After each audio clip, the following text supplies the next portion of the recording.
শুভ সকাল বন্ধুরা। আজ আমি পনিরের সবজি বানিয়ে ফেলেছি দেখুন। তো আমি কিভাবে বানাচ্ছি তো একটু দেখে নিন। আমি এখানে দেখুন নিয়ে নিয়েছি পনির। তো পনিরটাকে আমি সুন্দর করে কেটে নেব পিস পিস করে।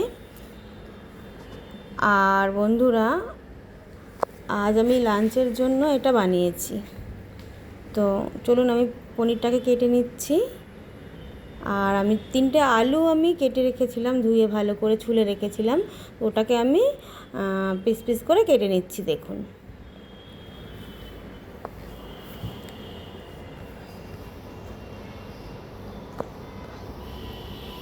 অনেক দিন ধরেই বাড়ির সবাই বলছিল যে একটু পনির বানাও। তো ভাবলাম যে এইভাবে হালকা পাতলা করে পনিরটা বানিয়ে নিই, তো খেতে ভালোই লাগবে। তো পনিরের রেসিপি তো মোটামুটি সবাই খেয়েই থাকে। তো আমি এইভাবে রান্না করছি দেখুন। এইভাবে রান্না করে দেখবেন খুব ভালো লাগে, হালকা পাতলা ঝোল পনিরের আদা জিরে বাটা দিয়ে।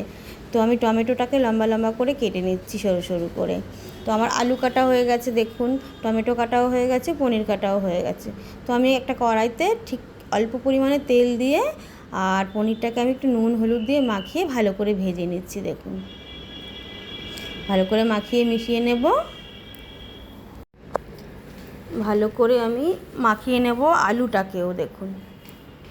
একটু নুন হলুদ দিয়ে মাখিয়ে নিলে কি হয়, আলুটা যখন ভাজবেন আলুর ভেতরে নুনটা ভালো করে ঢোকে। তো আমি পনিরটাকে ভেজে নিচ্ছি। আমি তেলটা আমার দেখুন গরম হয়ে গেছে। আর এইভাবে আমি পনিরটাকে ভেজে নিচ্ছি। আর পনিরটা খুব একটা কড়া ভাজবেন না, হালকা হালকা ভাজবেন। একটু ভাজা হলে, একটু কাঁচা হালকা কাঁচা ভাজা হলে ভালো লাগে খেতে। তো আমার পনির ভাজা হয়ে গেছে দেখুন, আমি নামিয়ে নিচ্ছি। এবার আমি ওই তেলেই আমি আলু ছেড়ে দিচ্ছি। আলুটাও আমি ভাজা ভাজা করে নেব। আলুটা বেশ লাল লাল করে ভেজে নেব আমি।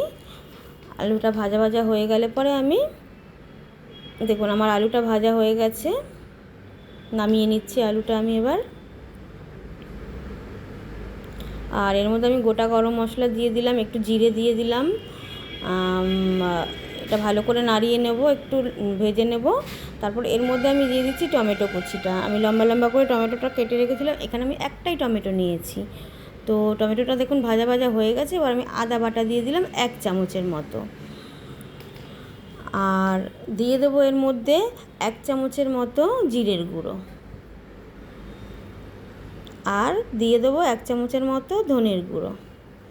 অল্প পরিমাণে হলুদ দিয়ে দেবো, 1/2 চামচের মতো লঙ্কার গুঁড়ো দিয়ে দেবো। আর পরিমাণ মতো নুন দিয়ে দেবো।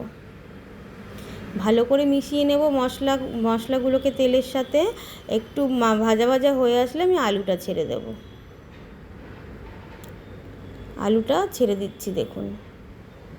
দিয়ে ভালো করে মিশিয়ে নেব। আর মিডিয়াম আঁচে রেখে ভালো করে কষিয়ে নেব মশলা আর আলুগুলোকে, যাতে কাঁচা গন্ধ না ছাড়ে। এবার আমি দিয়ে দেবো পরিমাণ মতন জল, কেননা আমি এখানে আলু পনিরের পাতলা ঝোল খাবো। তো আমি পনিরটা দিয়ে দিচ্ছি এবার ঝোলের মধ্যে। পরিমাণ মতন আমি ঝোলও দিয়ে দিয়েছি। পনিরটা দিয়ে দিচ্ছি দেখুন। পনিরটা দিয়ে আমি 15 মিনিটের জন্য ঢেকে দেব।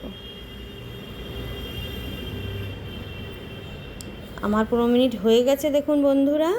তো আমি খুলে নিলাম ঢাকনাটা। এবার দেখুন আমার ঝোলটা কত সুন্দরভাবে ফুটেছে আর টোটাল কমপ্লিট হয়ে গেছে। তো আমার এই রেসিপিটি যদি আপনাদের কাছে ভালো লাগে, like comment share follow please করে দেবেন। ধন্যবাদ।